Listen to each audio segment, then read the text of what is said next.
Good morning, guys. Welcome to Butte Mountain Homestead. As you can see, the seedlings are not in the greenhouse.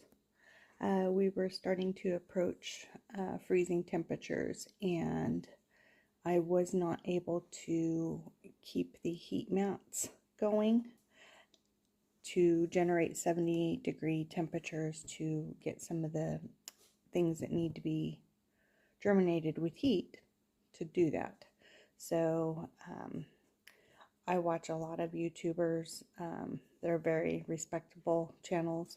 Garden Answer for one, Roots and Refuge Farm for another, and Laura with Garden Answer with all of her big, beautiful buildings. She still starts seeds inside, so that I didn't lose seeds or have to result in buying starts. I decided, I talked it over with Jean, and we decided to go ahead and move the seedling portion into the house. There are heat mats here. We only have one grow light, and I'm just kind of sharing the wealth with that grow light. As you can see, our microgreens have done well.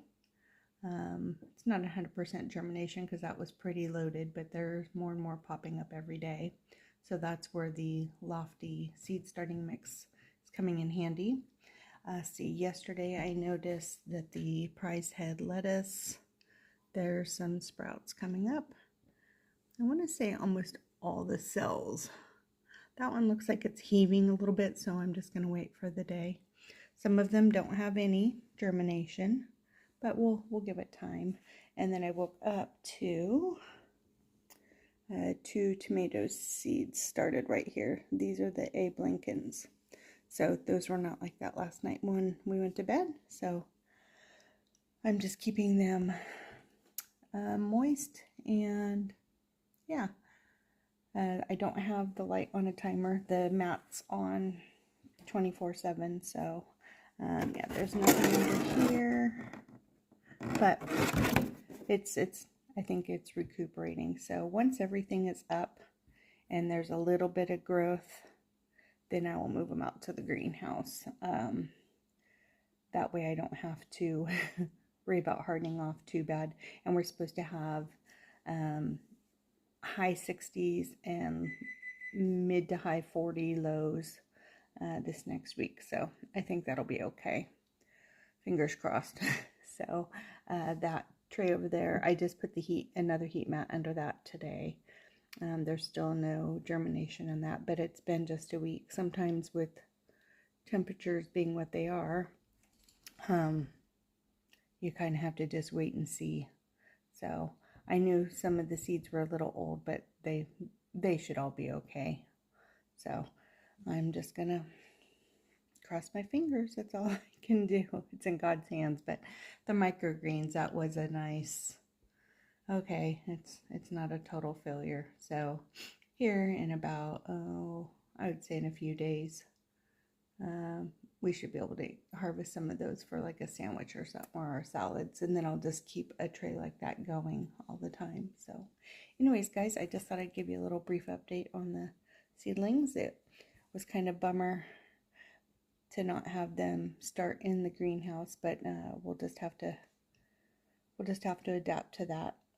So, and a friend of mine, her mom installed a really nice greenhouse. It wasn't a Hartley, but it was from the Greenhouse Emporium. It was a really nice greenhouse, and she moved some of her older houseplants in there in December so they wouldn't die. And her electric bill was $1,000 more than what it usually is. So that is not an option for us. So we knew building the greenhouse that it was going to be off-grid. So that's exactly where we're going to keep it. So anyways, guys, but as far as using the electricity that's already hooked up in the house, that's what we're choosing to do so that we can still grow our own food and do it from seed, which is the least costly process that there is. So if something doesn't go, then there is starts, but I have plenty of time to keep trying. So we have a really long, well, I garden year round, so But as far as tomatoes and peppers go, I still have time. So anyways, guys, I'm going to just keep this video short and sweet. But thought I'd give you an update. So remember to always be kind and do what makes you happy. Thanks, guys.